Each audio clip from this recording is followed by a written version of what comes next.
Alors, bienvenue à tous et à toutes. Bezrat Hachem, on va essayer de parler donc de ce sujet qui est très vaste. Je ne sais pas si ce soir on va arriver à faire le tour un petit peu de tout, mais on va essayer au maximum de parler des enjeux de la colère, de leur origine et de tout ce qui engendre la colère. Et comme j'ai dit, la providence est l'origine. Parce que très souvent, quand un couple il commence à se former et à grandir, on a beaucoup de craintes et on a beaucoup de questions. Et ce qu'on se rend compte, c'est que souvent, si on avait été au courant de ce qu'on nous avait dit, ça nous aurait enlevé beaucoup de doutes et beaucoup de stress qu'on n'a pas besoin d'avoir au début du mariage. Et comme j'ai dit à un chiour jeudi soir, la plupart du temps, cette période-là, qui est juste après le mariage, c'est la période la plus catastrophique. Alors j'exagère un petit peu, mais la vérité est bien plus grave. C'est-à-dire que quand on commence à se marier, au début, chacun il a des espérances, chacun il a vu beaucoup de théâtre et de films, et de comment ça peut se passer, le grand amour et tout ça. Et puis on voit finalement que quand on se retrouve face à face, l'un en face de l'autre, c'est complètement différent de ce qu'on avait pu imaginer. Pas parce que on a des mauvais conjoints devant nous, mais parce qu'on n'a pas été formé. C'est ce que je disais il y a quelques secondes. Parce que je pense qu'aujourd'hui, l'histoire de la Hadrachat Khatanim, la préparation au mariage, elle se limite très souvent au halachot. Quel halachot il faut connaître, ce qui est tout à fait normal, ce qui est très important, mais la psychologie qui est tout autour du couple, on a tendance souvent à l'oublier ou à ne pas avoir le temps de s'en occuper. Et c'est pour ça que ce soir, je vais traiter de ce trait de caractère. C'est un petit peu où on s'est arrêté l'année dernière, mais de toute façon, on aura l'occasion de revenir sur ce sujet. J'aimerais quand même préciser que quand je dis il ou elle, je ne vais pas forcément parler pour les hommes ou en faveur des femmes, d'accord ? Je vais essayer de jongler le maximum. C'est souvent la plus grande difficulté quand on fait un cours sur le Shalom Bayit, c'est pouvoir arriver à ne pas faire de faveur plus aux hommes qu'aux femmes. Évidemment qu'on est là pour parler des deux, pour raisonner les deux et pour essayer d'avancer ensemble. Indépendamment du titre qu'on a dit ce soir, vous savez que la Torah, justement, elle traite de la colère et elle dit que, justement, quelqu'un qui s'énerve, Ke'ilu Oved Avodazara, quelqu'un qui commence à s'énerver, bonsoir, eh bien, c'est comme s'il servait, qu'il se prosternait devant une statuette. Pourquoi ?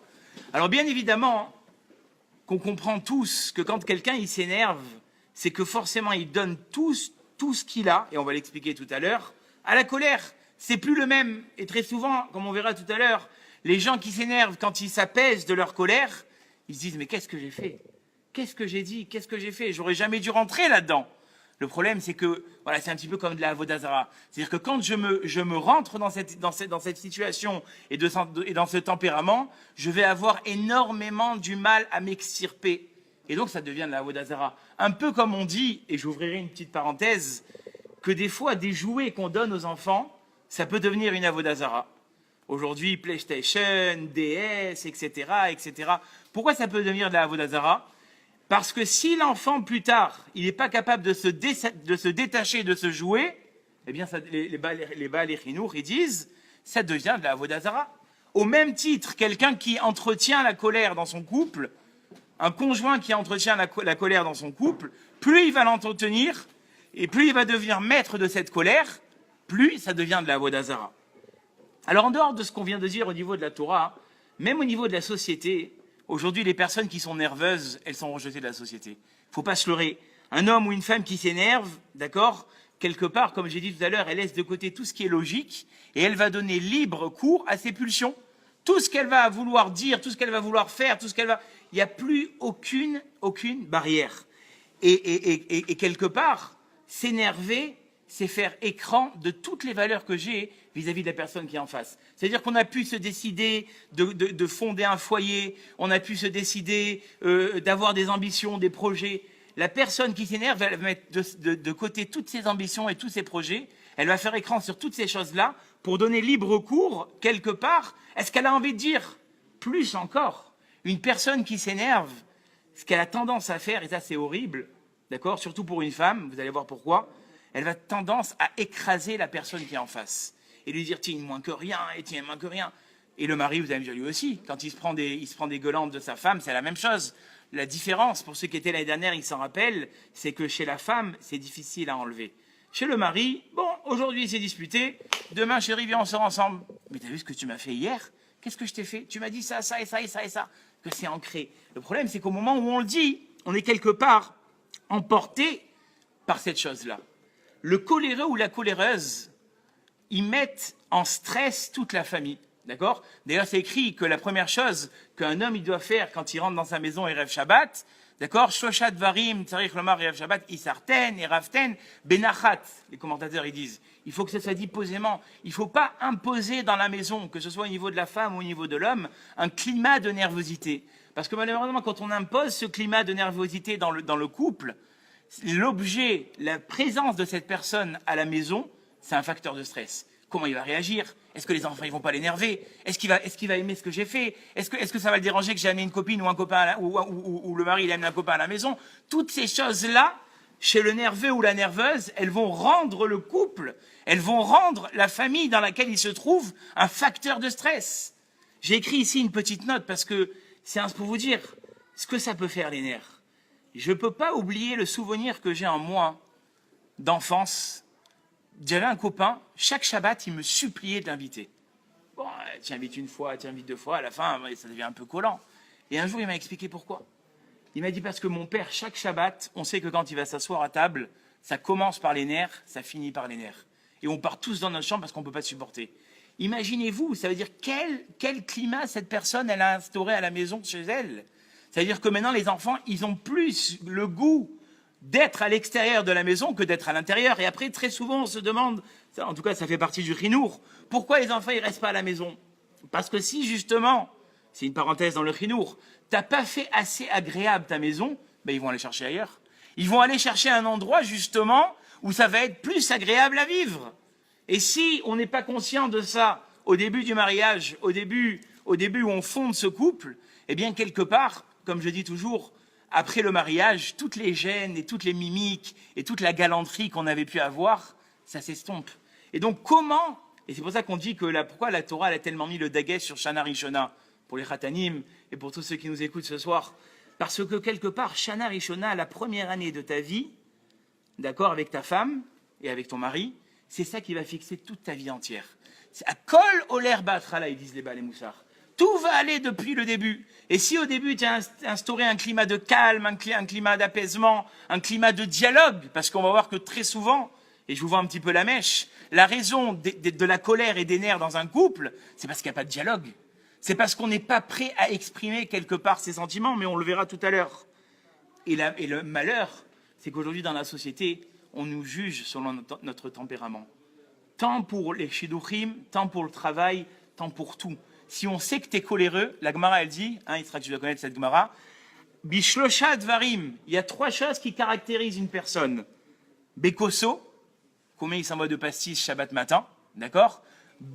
Kiso, quand on vient taper à sa maison ou quand on vient à la synagogue, on met la corbeille, combien il donne, d'accord? Ou Beka Asso, c'est-à-dire que qu'est-ce qui va caractériser une personne? C'est combien il a de possibilités, d'accord, de pouvoir tenir devant les nerfs, d'accord? Tu as du bruit à la maison, tu ne peux pas faire ta sieste, d'accord? Tu reçois des invités jusqu'à 4 heures d'après-midi, tu es autant jovial. Le gosse, il t'a fait pleurer toute la nuit. Tu arrives à faire un sourire à ton mari?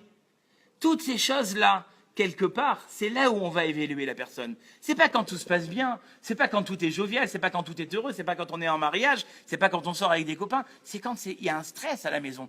Comment je gère ce stress? Est-ce que j'explose, d'accord? Je suis plus. Et d'ailleurs, très souvent, les gens qui sont nerveux, qu'est-ce qu'ils disent après? Ils disent j'étais pas moi-même.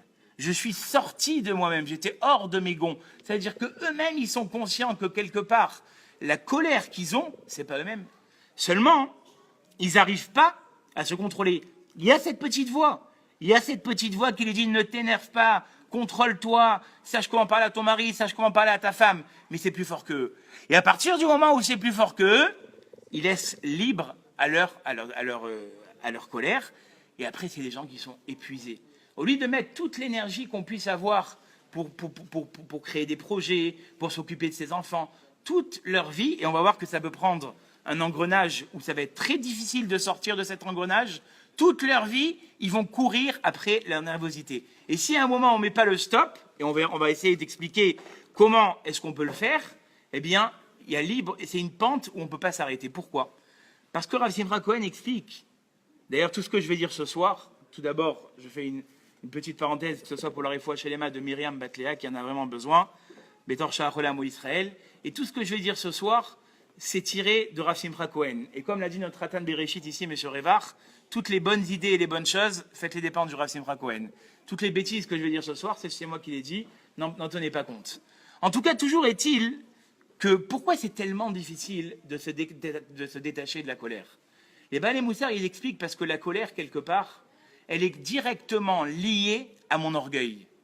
Et dans le fonctionnement de la personne, si au moment où il y a une dispute entre deux conjoints, elle va s'arrêter net, elle va dire maintenant stop, elle a quelque part écrasé son ego. Et quand on touche à l'ego, quand on touche à l'orgueil d'une personne, ça c'est très très très difficile. Et donc, quelque part, celui qui n'a pas la possibilité de faire ce travail d'orgueil et de se dire finalement, tu sais quoi, viens on va discuter. C'est très très difficile. Vous savez, quand la pression elle monte, je ne vais pas vous la prendre, plus la pression elle monte crescendo dans un couple, plus c'est quasiment impossible de pouvoir descendre. La seule possibilité, c'est de faire un travail en amont, comme on va essayer d'expliquer, pour ne pas arriver à ça. Maintenant, pourquoi on est en colère? Très souvent, et c'est ça qu'on va essayer de développer ce soir, quelqu'un qui est en colère, c'est parce que dans son couple, autant l'homme, autant la femme, il est ou elle n'est pas arrivée aux moyens dans lesquels elle voulait arriver. Et comme elle bataille un petit peu dans cette relation du couple, donc comment elle va arriver à obtenir ce qu'elle peut arriver? En faisant peur, en se mettant en colère. Et donc quand elle va se mettre en colère, quelque part elle va obtenir ce qu'elle n'a jamais obtenu. Et c'est pour ça que très souvent le Rav dit, j'ai des couples qui viennent me voir à la maison, le mari dit, j'en peux plus de l'entendre crier, je n'en peux plus. Qu'est-ce qu'elle dit la femme? Ben moi j'ai pas envie d'être comme sa mère. Sa mère, elle faisait tout à son père. Moi j'ai envie qu'il m'écoute. Et la seule manière qu'il puisse m'écouter, c'est quand je crie. Donc ça marche. Donc quand on voit que ça marche, eh bien on continue. Or en fait, le moyen d'arriver à ce que tu as besoin d'arriver, c'est pas forcément par la colère. Mais comme on n'a pas travaillé la possibilité de faire autrement que s'énerver, alors on a vu que ça a marché une fois, que le conjoint, il est revenu en arrière, il a fait ce que je voulais, et puis on le refait. Mais c'est pas forcément le bon chemin. Quelque part, le bon chemin, c'est d'arriver à une psychologie où je comprends comment fonctionne mon conjoint, et ça peut mettre toute une vie, d'accord? Parce qu'au début, comme je le dis très souvent, on vient avec les illusions inconsciemment, et c'est là où on tombe énormément, la plupart des gens inconsciemment. On vient avec des illusions que dans notre couple, ça va se passer exactement comme à la maison chez papa et maman. Et on se plante. Parce que papa et maman, comme toi tu les vois aujourd'hui, à quel âge tu t'es rendu compte de ça? Quand tu avais 15 ans, 20 ans, 25 ans? C'est-à-dire qu'ils ont mis 25 ans pour arriver à ça. Ne crois pas que toi, jeune marié, tu vas tout trouver sur un plateau. Et que quand ça ne va pas te convenir, ou quand tu ne vas pas arriver aux attentes, ou à ce que tu as vu à la maison de tes parents, ben tu vas t'énerver. Et donc forcément, si ta femme, elle te voit t'énerver, eh ben à un moment, elle va faire ce que tu veux. Mais ce n'est pas la bonne idée. Tu as vu à la maison que ton père, tous les jours, il descendait les poubelles, tu vas t'énerver sur ton mari parce qu'il ne descend pas les poubelles. Mais ça, pourquoi? Parce que ton père, il a fait un travail toute sa vie. Il s'est dit, je ne suis pas un éboueur, j'aime ma femme, je vais descendre. Mais ton mari, il a besoin de temps. D'accord? Je prends des exemples, mais il y en a plein. Il y a plein d'exemples où, quelque part, tu crois que tout ce qui se passait à la maison, ça peut arriver. Et donc, forcément, pour obtenir de la nourriture, un simple repas de ta femme, comment je rentre, il n'y a rien à la maison? Tu vas t'énerver. Pour obtenir que ton mari te parle avec douceur, avec gentillesse, tu vas le mettre au pied du mur dès qu'il rentre du travail, il n'a même pas encore eu le temps d'enlever son sac, que tu lui sautes dessus parce qu'il t'a pas dit bonjour. Doucement. Ou alors, parce qu'il ne te considère pas. Très souvent, on va voir que la plupart des colères qui puissent exister, c'est pas qu'on est en colère vis-à-vis du conjoint, c'est qu'on a besoin de itiachasut, que la personne qui soit en face de moi me considère. Et donc, si elle ne m'a pas considéré naturellement, je vais montrer qui je suis, je vais lui montrer de quoi est-ce que je suis capable, et quelque part, je vais obtenir ce que j'ai besoin. D'accord? Et il y a beaucoup de gens, des fois, qui racontent, le Rav Simcha Cohen, il raconte ici, qui reçoit des couples, et le mari dit, je comprends pas, je m'énerve, je deviens tout rouge, je crie, et jamais elle m'écoute. Mais Rassim Rakouani, il a dit, mais évidemment qu'elle ne va jamais t'écouter. Parce qu'au lieu de voir le besoin que tu as besoin, que tu attends d'elle, elle voit un type qui est complètement hors de lui. Elle voit un type qui est rouge de colère. Donc forcément, elle ne comprendra jamais ton besoin. Elle voit devant toi un hystérique. Donc forcément, elle ne va jamais t'aider. Et comment on réagit? Comment on peut faire si par exemple, on a un mari ou une femme ou un conjoint qui s'énerve énormément? Vous savez ce qu'il a donné comme conseil à Rassim Rakouani? Il a dit, pour pouvoir diminuer ça, faites en sorte que quand votre conjoint s'énerve, mais outre la mesure, donnez-lui le strict minimum de ce qu'il a besoin. Mais quand il va vous demander ça d'une façon beaucoup plus joviale, beaucoup plus gentille, beaucoup plus intéressée, la faites-lui et donnez-lui le paquet. Et ça, je vais vous dire, ce qu'il dit Rassim Rakouani ici, c'est un secret, non pas que dans le couple, mais même vis-à-vis des enfants. Vous voulez mettre vos enfants en valeur. Vous attendez de... Chaque parent, il attend de son fils ou de sa fille certaines choses. Vous savez comment vous pouvez faire? Quand vous voyez qu'ils font l'effort sans que vous le demandez, mettez le paquet. Et c'est ça qu'il a dit Rassim Rakouani. Comment on peut diminuer, comment on peut stopper cet engrenage-là de nerfs et d'explosion? C'est que quand le conjoint qui est en face, il a complètement craqué et qui dit je veux, donne-lui le strict minimum, ne le considère pas. Mais quand il va savoir se comporter un petit peu mieux, quand elle va savoir parler à son mari, alors à ce moment-là, tu vas donner le paquet. Là, tu vas lui montrer que maintenant, tu le considères, puisque tu me considères. C'est écrit, Aseota Kemalka, Veita Aseotra Kemeler, fais-la comme une reine, elle te fera comme un roi, vis-à-vis, et vice-versa. Fais-le comme un roi, il te fera comme une reine. C'est-à-dire, et ça on l'avait dit l'année dernière, on l'avait répété, que l'objectif qu'on doit avoir quand on commence une nouvelle vie de marié, c'est ne rien attendre de l'autre. Parce que plus on va attendre de l'autre, plus on va mettre en valeur nos besoins, plus on va exiger et demander à l'autre, moins on aura de réponses. Et plus on va être prêt à donner à l'autre, eh bien, sans qu'on le veuille, l'autre il va nous rendre et il va faire. Et le problème, comme je l'ai dit tout à l'heure, c'est que l'essentiel, l'essence de cette colère, elle vient de l'orgueil. C'est-à-dire que quelque part, c'est pas méchant, hein, je le dis pour tout le monde, quelque part quand on se marie, on se dit pourquoi moi je vais aller vers elle, ou pourquoi moi je vais aller vers lui, pourquoi moi? C'est-à-dire que chacun il reste sur ses positions. Et ça c'est un travail quelque part de hanava, d'accord, d'humilité. Alors après avoir dit ça, on a l'impression en m'entendant que finalement, alors quoi, il faut être très gentil, calme, faire du yoga toute la journée, ne jamais s'énerver. Moi je vais vous dire un chidouche, il faut s'énerver. Il y a des choses pour lesquelles on ne peut pas rester passif. Plus encore, les Chachamim, ils ont dit si des fois tu t'énerves pas et que tu laisses tout passer, tiens, vaut rien. Il faut avoir un certain kavod, mais de quelle manière? Alors il y a une Mishnah dans Avot qui dit la chose suivante. Arba midot badeot. Il y a 4 qualités dans la façon de penser. Noach lir'os ve noach lir'tzot. Il y a des personnes qui très vite s'énervent et qui très vite se réconcilient. Sur cela, il a été dit que leur salaire, il a été perdu par leur perte. C'est-à-dire que finalement, ils n'ont rien gagné. Parce qu'ils s'énervent très vite et puis ils se réconcilient très vite. Donc en fait, c'est un jeu, quoi. Il n'y a pas de stabilité. Le deuxième, cacher l'ir'os, mais cacher les ratzot. Il met beaucoup de temps à s'énerver, le monsieur. Mais alors, quand il s'énerve, il ne faut pas être à côté de lui. Là, la Gemara, la Mishnah, elle dit, il y a ça, efsedo bisraro. Ce qu'il a perdu, c'est vrai qu'il va le rattraper parce qu'à la fin, il va se réconcilier. Mais alors, pour le faire réconcilier, il va falloir amener les parents, le rav de la ville, les copains, les amis. Et à la fin, il va vouloir se réconcilier. Continue la Mishnah. Cacher l'ichos, venoir l'iratzot. Celui qui a du mal à s'énerver et qui très vite revient à lui-même, dit la Mishnah chassid, ça c'est un pieux. Et enfin, noach l'ichos, celui qui s'énerve à tout bout de champ et qui jamais est capable de revenir sur ses positions, racha, ça c'est un mécréant. Alors qu'est-ce qu'on voit de la Mishnah ici? Qu'il y en a un qui s'appelle chassid, et on ne l'a pas appelé celui qui s'énerve jamais. Non, on a appelé celui qui difficilement s'énerve et qui rapidement se remet en question et revient vers la personne pour qui il s'est énervé. Et ça, quelque part, c'est ce qui doit se passer dans un couple.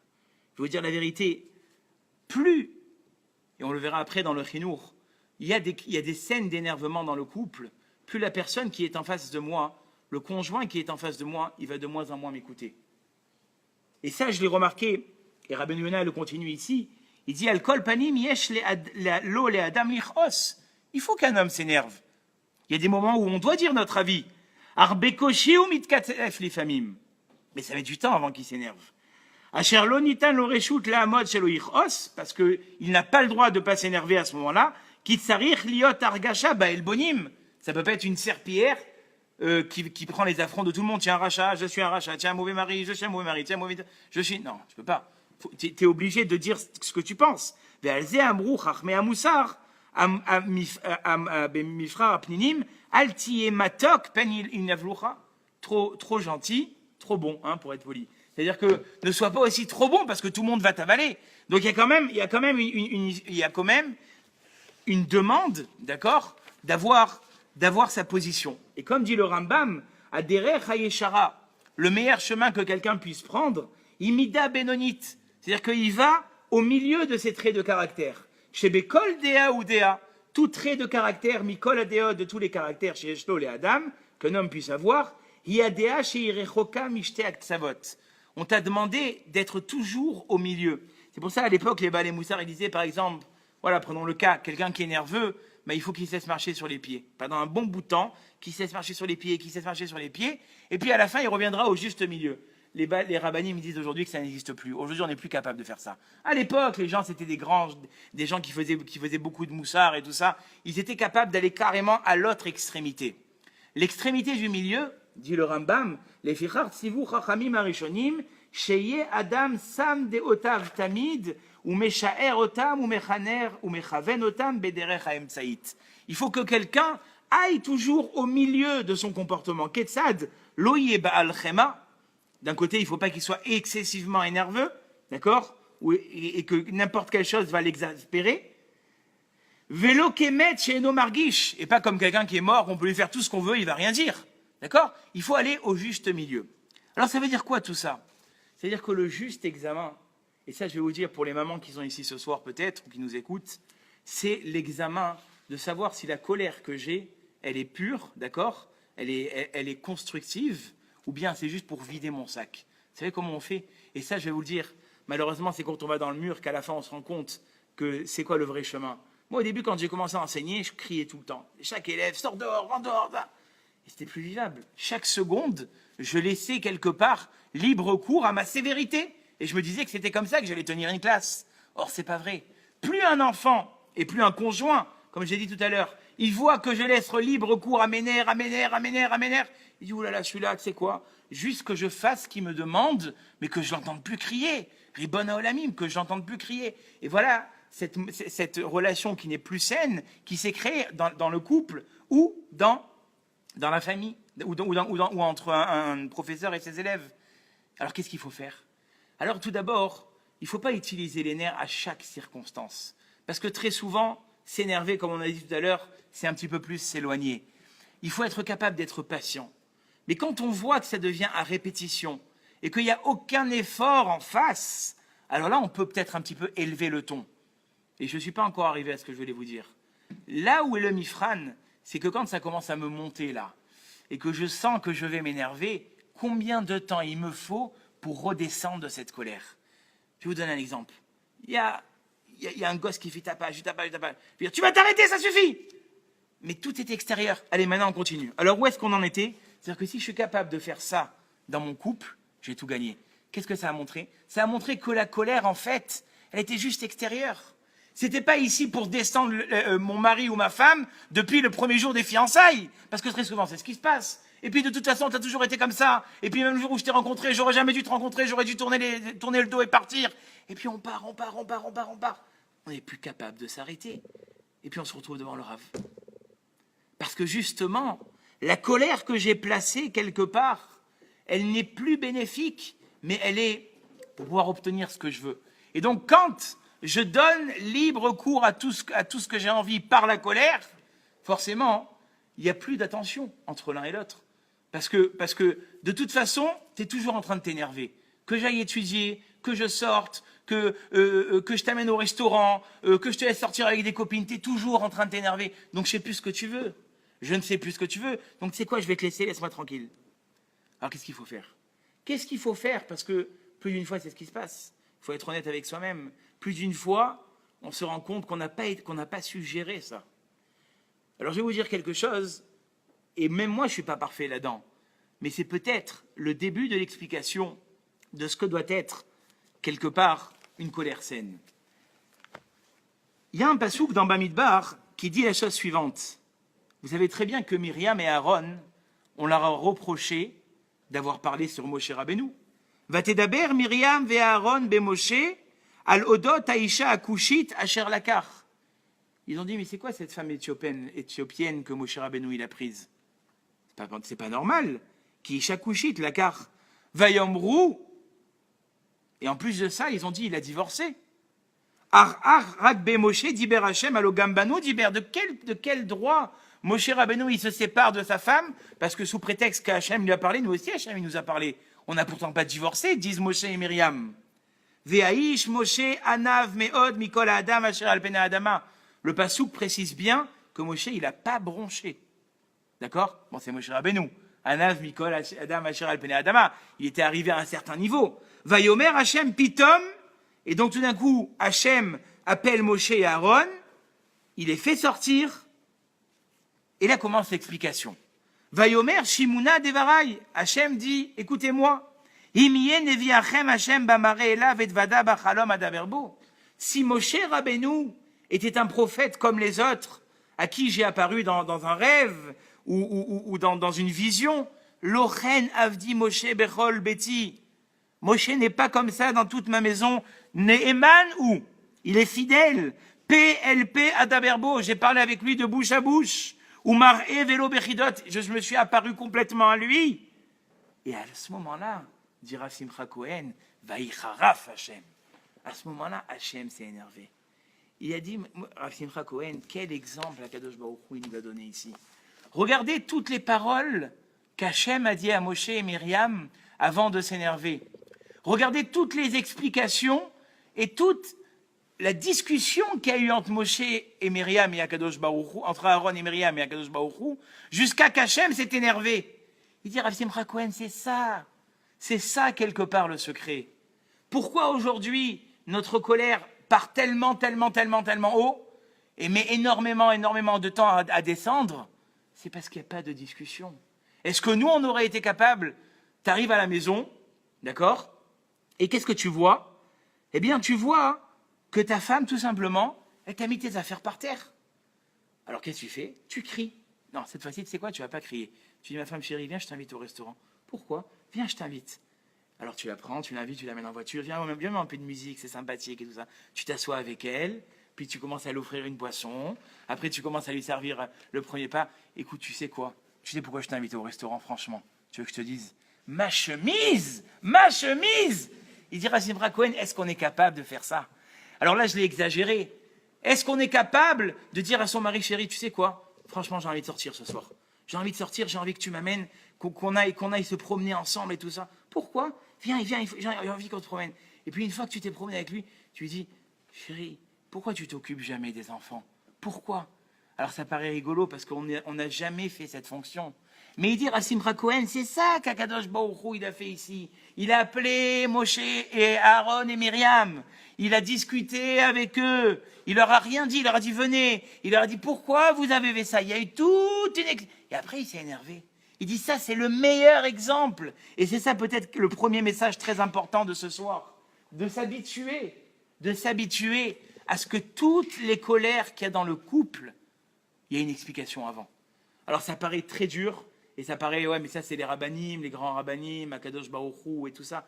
Mais il faut s'habituer. Et qu'au moins, je vais vous dire la vérité, qu'au moins, si cette explication, elle n'est pas venue au début, qu'elle vienne après. Vous savez que c'est ça, il paraît c'est assourd, encore une petite parenthèse dans le chinour, de frapper un enfant, pas de frapper, parce que des fois, malheureusement, on est obligé de mettre une petite fessée. Si après, il n'y a pas eu d'explication entre vous et l'enfant. Parce que très souvent, on dit, bonne fessée, voilà. Maintenant, je vais t'apprendre, moi, à bien te tenir. Et puis après, on part, et l'enfant, il va dormir des fois très souvent. Ça se passe juste avant d'aller dormir. Et donc, l'enfant, il a le temps de cultiver toute la nuit que son père ou sa mère, il le déteste, parce que, regardez, ils l'ont mis au lit avec une tarte. Et l'enfant, il grandit comme ça.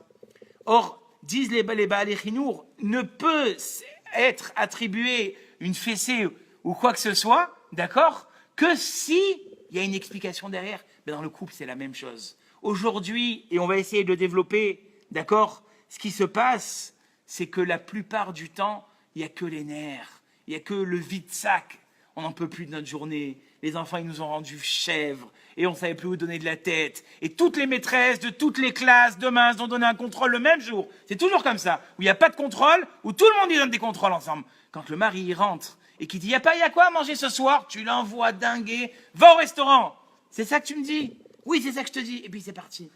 Or si, on s'était assis 5 minutes, qu'est-ce qu'on raconte sur les rabbinim? Les rabbinim, ils mettaient une glace devant leur porte. Pourquoi? Parce qu'ils s'arrangeaient la cravate avant de rentrer à la... Où tu vas? Je vais voir ma femme. Et la femme, quand elle acceptait le mari à la maison, on aurait dit qu'elle partait au mariage. Non, elle acceptait son mari. Elle le recevait à la maison. Or aujourd'hui, chacun il vient avec son sac de la journée.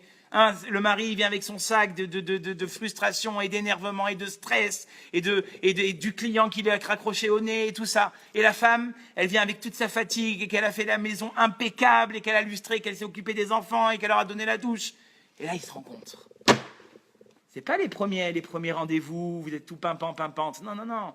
C'est une journée remplie pour l'un et pour l'autre. Et ça explose. Or, si on avait été chacham, je vous dis, c'est pratiquement, bon, on va être un peu marseillais, ça relève un peu de l'impossible, parce que ça monte, ça boue. Oh, on n'a qu'une envie, c'est de tout sortir, là. Et on a expliqué pourquoi, d'ailleurs. Je vous ai dit une fois pourquoi la femme, elle attend le soir que le mari il arrive pour tout lui raconter. C'est pas possible, laisse-moi tranquille. Je viens d'arriver, laisse-moi souffler. Et ça, et le petit, et celle-là, elle m'a mal parlé. Et j'ai été au magasin, j'ai pas trouvé ce que... Laisse-moi tranquille. Alors on avait expliqué. Parce que justement, au moment où Akadosh Baruch Hu, je vous fais une petite rasera de l'année dernière, il a créé l'homme et la femme. L'homme, il était seul, il n'a rien demandé. Laisse-moi tranquille. Ne croyez pas que c'est que votre mari. Laisse-moi tranquille. Et la femme, ne croyez pas qu'elle est collante. Et qu'est-ce qu'il a fait? Hachem, il a endormi, il a fait une anesthésie, il a enlevé une côte, et il a dit maintenant, ça c'est ta femme. Donc en fait, elle est partie de sa source. Et donc elle a besoin de retrouver sa source. Donc en fait, quand elle te raconte ta journée, qu'est-ce qui se passe? Elle te prend et elle te ramène dans tous les moments où tu n'as pas été avec elle. Tellement elle a envie d'être proche avec toi. Même dans les moments où tu n'as pas été... Le problème, c'est que si on ne comprend pas ça, si la femme, elle ne sait pas s'exprimer, parce que la femme, c'est kula regesh, elle a de suite tous les sentiments qui lui montent. Et il suffit que tu lui dises un mot, que de la soirée, tu ne la revois pas. Un mot, c'est normal. C'est normal, c'est comme ça. Elle est faite de etsem, on a dit de l'os. Et donc, ce que toi, tu dis à ton copain toute la journée et que vous vous empaffez de rire, elle peut pleurer. Elle peut pleurer. Pourquoi? Parce qu'encore une fois, c'est l'os. Alors que l'homme, il est meuble. Comme j'ai dit au début du shiur tout à l'heure, il peut s'être massacré avec sa femme, et le lendemain, ma chérie, comment tu vas? Elle va même pas le regarder. Et lui, il a déjà tout oublié. Parce qu'encore une fois, lui, il est fait de terre, tout est meuble, tout est... Et donc, une fois, il y a une femme qui est venue devant Rav Simcha Cohen, et elle a dit, je comprends pas, je deviens rouge, je m'énerve, et je lui crie, je pleure, et il m'écoute pas. Il a dit, Rav Simcha Cohen, mais jamais il t'écoutera. Parce que ce qu'il voit devant toi, c'est une hystérique. Ce qu'il voit devant lui, c'est une hystérique. Donc forcément, il va jamais essayer de t'entendre. Parce que ce qu'il voit devant toi, c'est une femme qui pleure, qui crie, qui devient rouge. Si tu avais été capable, toi, la femme de la maison, de s'asseoir avec le mari, et de dire maintenant on va sortir, on va discuter ensemble, on va s'aérer, on va essayer de comprendre le malaise que l'un et l'autre cultivent. Vous savez le paquet de malaise qu'on cultive dans notre couple et qu'on s'en rend même pas compte. Et qu'après on reçoit des couples où on reçoit des femmes à la petite cuillère. Que pour des femmes, excusez-moi, le cabot du Macom, ils ont dit j'ai l'impression que mon mari, il abuse de moi. Ça peut aller jusqu'à là.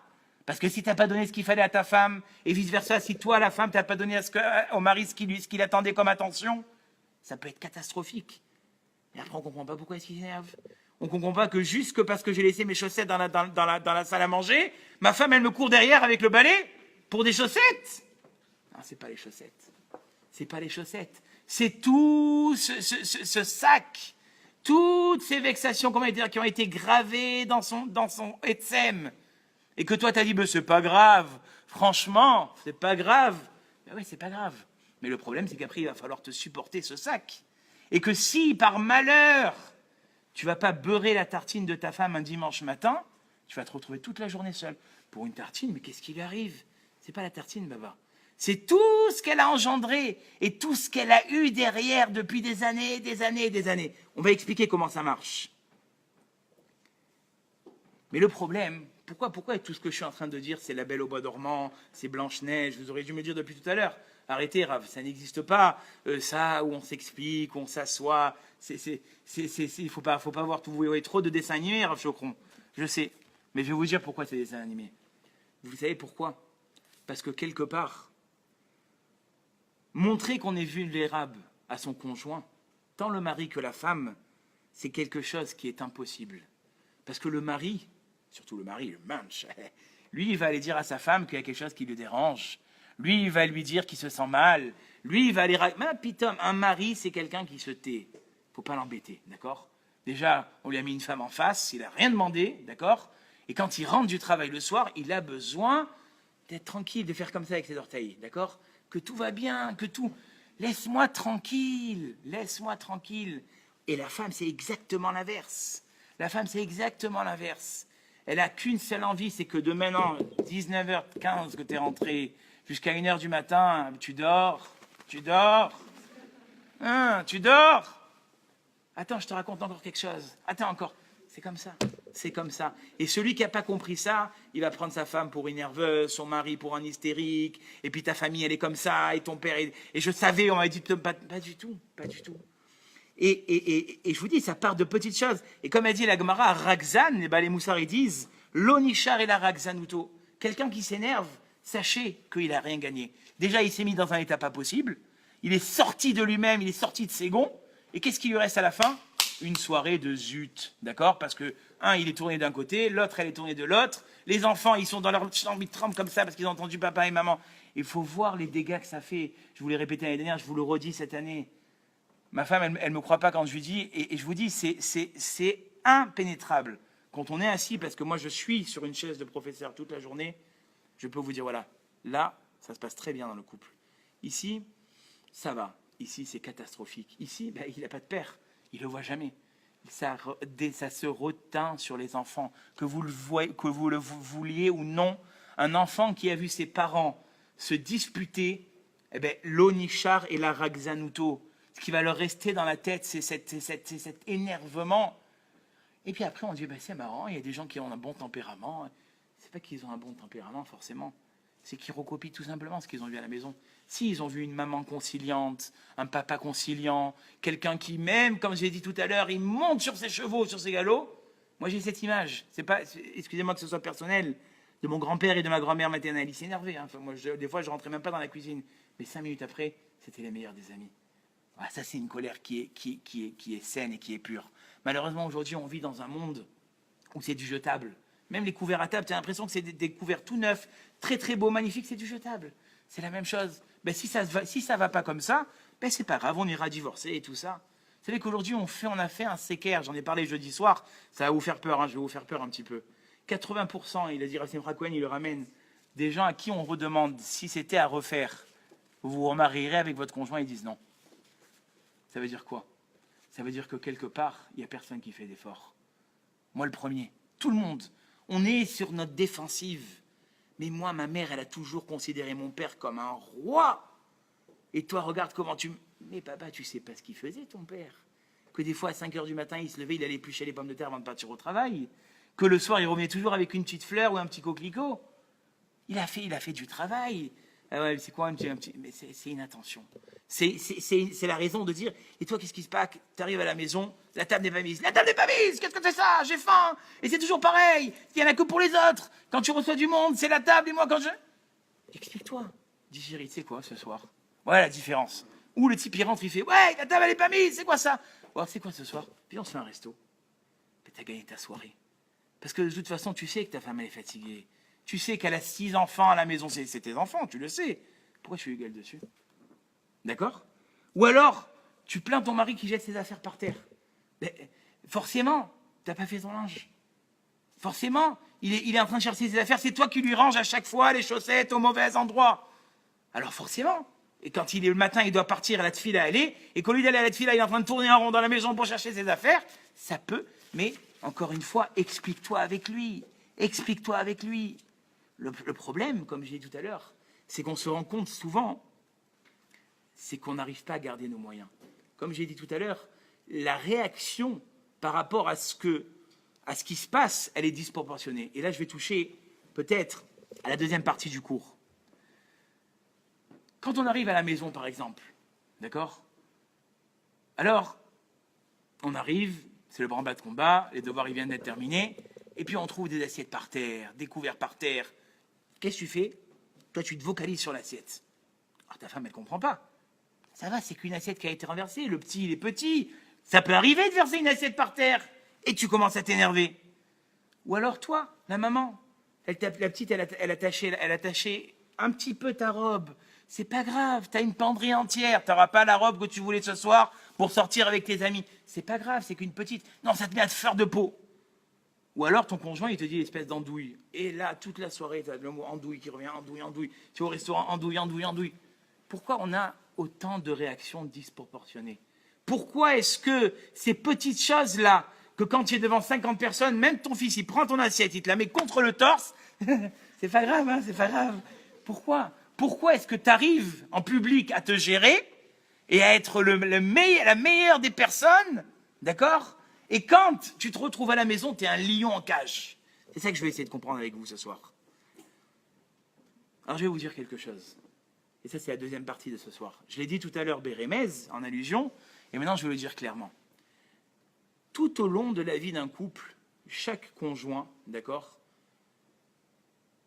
c'est ce que Rav Wolbe appelle dans son livre Aléchour, Mabat et Mouskal Rishon, la première expérience. Dans votre vie de couple, vous allez vivre des expériences. Et chaque expérience, dit le Rav Simcha Cohen, dans le cerveau de la personne, elle va annoter, d'accord, une conclusion.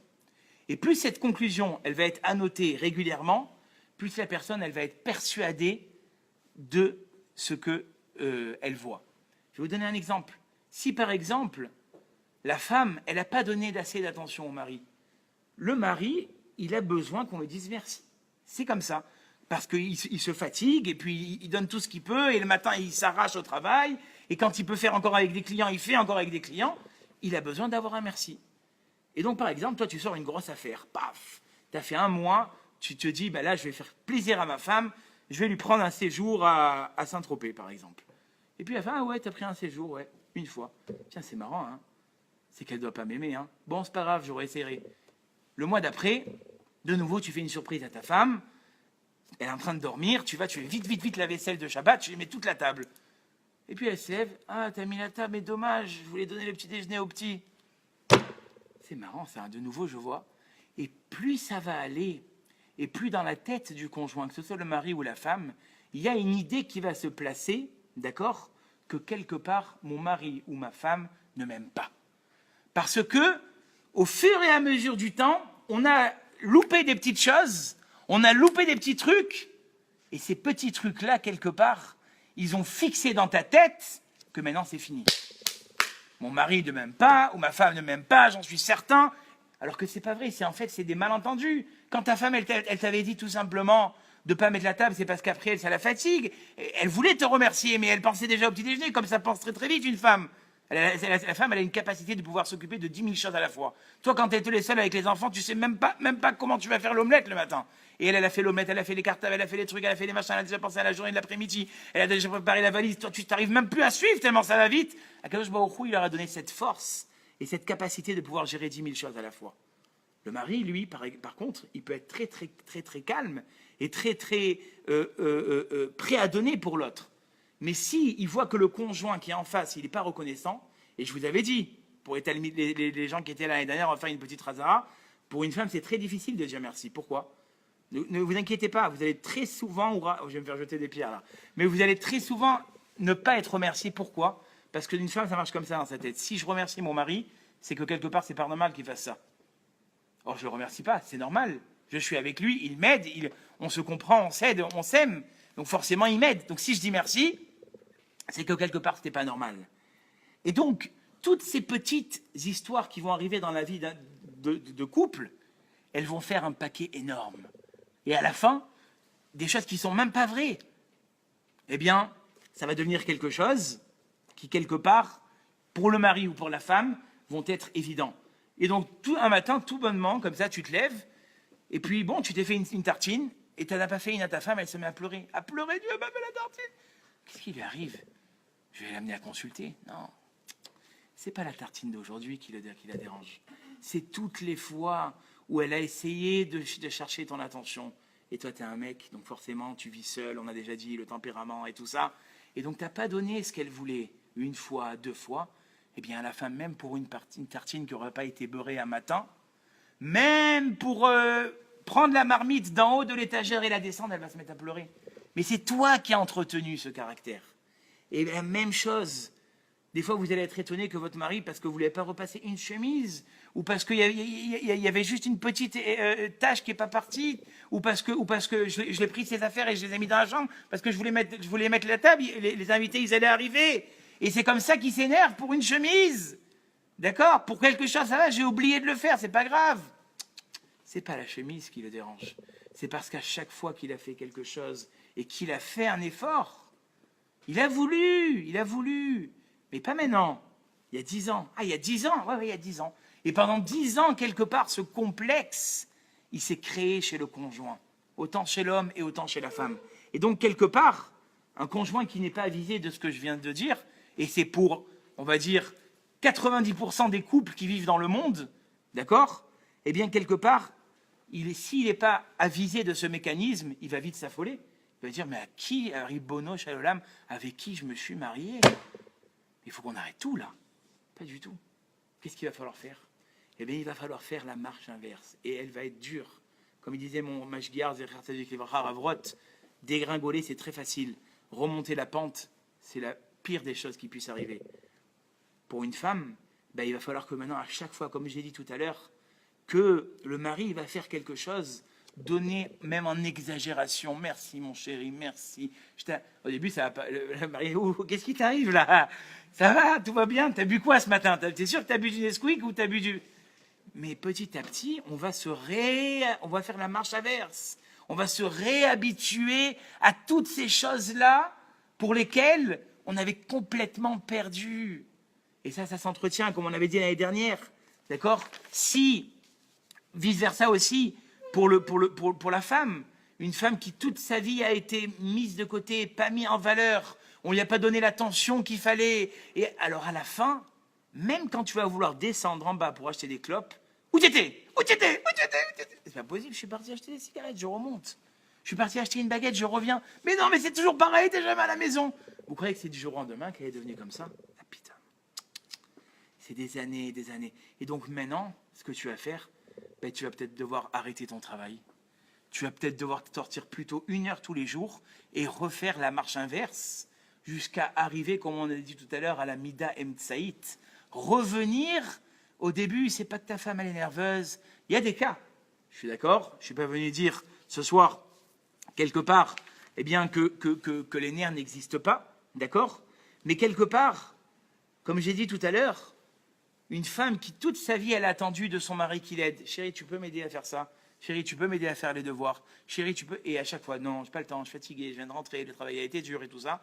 Ben à la fin, même pour une chaussette, elle va péter un câble. Mais j'en ai marre, mais c'est pas possible. Pourquoi pour une chaussette? C'est pas grave. Non.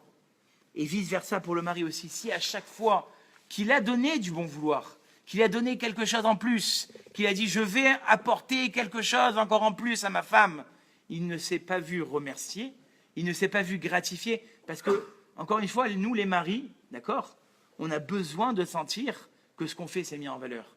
Alors c'est vrai que pour une femme, encore une fois, comme on l'a dit tout à l'heure, c'est normal, mais si on est des gars aftan, peut-être, mais c'est-à-dire on a besoin d'avoir ce remerciement. Et si on n'a pas, eh bien, quelque part, on est passé à côté de l'essentiel. Maintenant, je vais vous dire d'où ça commence. Ce qui ne facilite pas du tout les choses, c'est les comparaisons. Je vais vous dire, vous allez au travail, d'accord? Les maris, on va commencer par vous. Hein, pas grave. Moi, j'aime bien taper sur la tête des hommes. Après, on va donner aussi aux femmes. Mais le mari, il revient du travail, et il est au travail, excusez-moi, et il rencontre son copain, il dit, écoute-moi, ma femme hier, elle m'a fait un repas, je suis arrivé, il y avait des petits fours, après il y avait des petits plats dans les grands plats, elle m'a fait un poisson, écoute-moi, je me suis, et après elle m'a fait de la viande. Et toi, dans ta tête, tu commences à comparer. Mais moi, le soir, quand je rentre à la maison, il n'y a même pas un sandwich. Mais moi, des fois, le soir, ma femme elle me dit, bah, écoute, t'as qu'à te faire ce que tu veux, commande-toi, super sushi, pas de publicité ce soir, commande-toi où tu veux. Et lui, et elle, regarde ce qu'elle fait à son mari, tu rentres. Et ta femme, elle n'est pas avertie de cette discussion. Elle voit, il n'y a pas à manger, et c'est toujours pareil, et j'en peux plus. Et pourquoi? Parce qu'il a tout simplement comparé, il dit Rav Simcha Cohen, ce qu'il a entendu au travail. Pour lui, ce soir, il était prêt à manger encore une salade avec des œufs et un peu de charcuterie, c'est pas grave. Mais quand il entend le menu gastronomique que sa femme, elle a fait, il se dit, pourquoi chez moi, c'est pas comme ça? Ou alors, mesdames, vous sortez au jardin, et puis vous avez malencontreusement le malheur d'entendre quel bonheur le mari de votre copine, il a fait hier à sa femme. Il est parti, il lui a fait le petit déjeuner 100%, il a pris les enfants, il dit ma chérie, va faire du shopping, tiens, prends la carte bleue, le chèque, tout ce que tu veux, va t'éclater, moi je m'en prends les enfants, je m'occupe. Après ce soir, je t'ai prévu encore un resto avec tes copines et tout ça.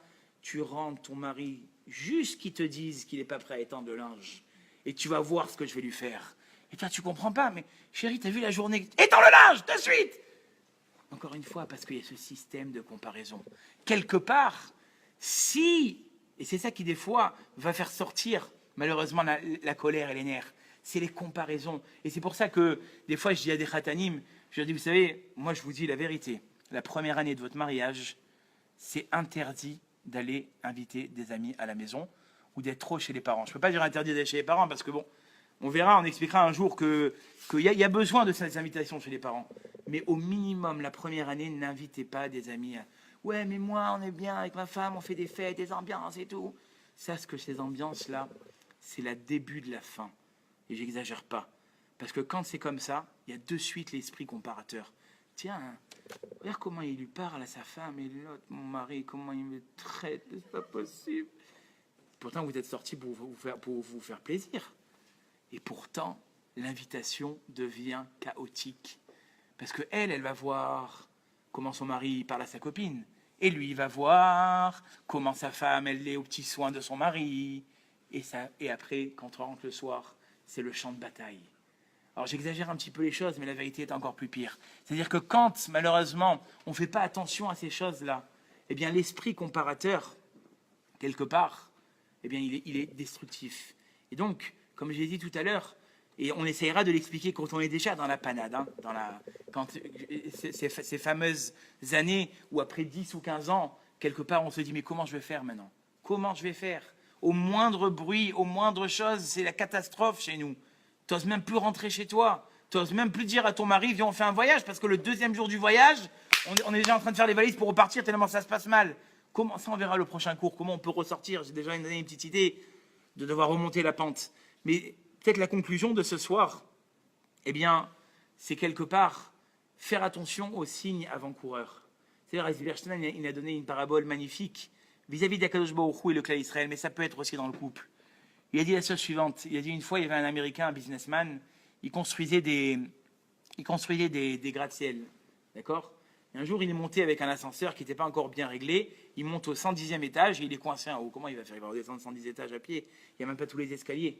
Qu'est-ce qu'il fait? Il voit dans le chantier qu'il y avait un paquet de bonbons. Il prend les bonbons, il les jette. Des bonbons mous comme ça, ils tombent.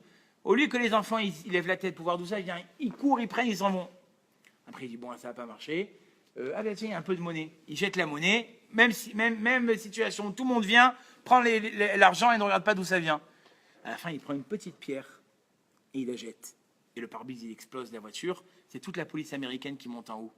Et il dit Risberstein, c'est la même chose avec Akadosh Baruch Hu.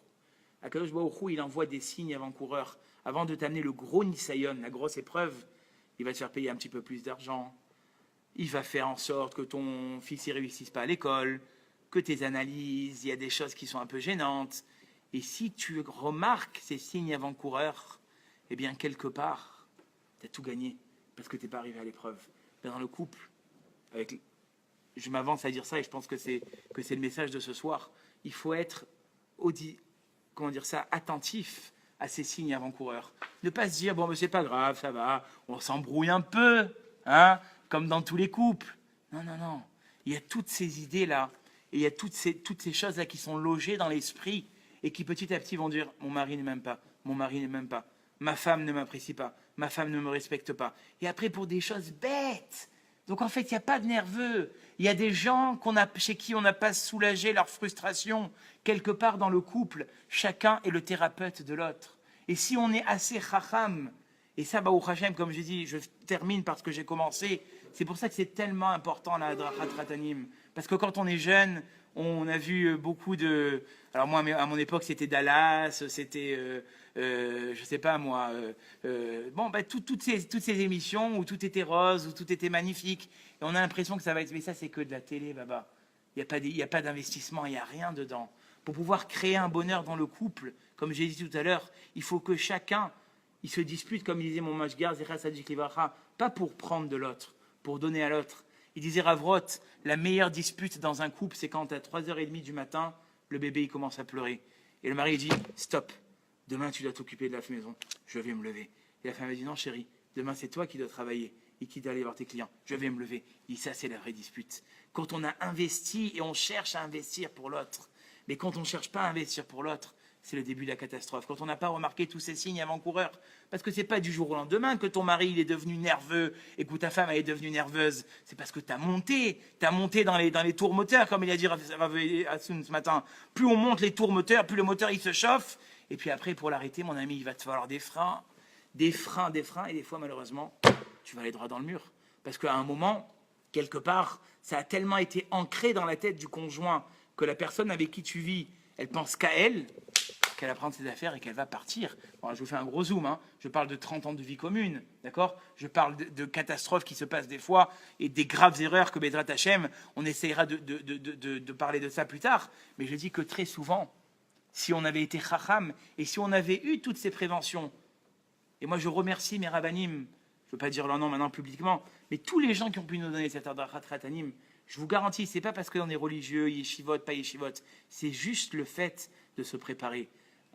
Une parabole un petit peu lourde, on dit de la même façon que quand tu achètes un nouvel objet, qu'est-ce que tu vas faire?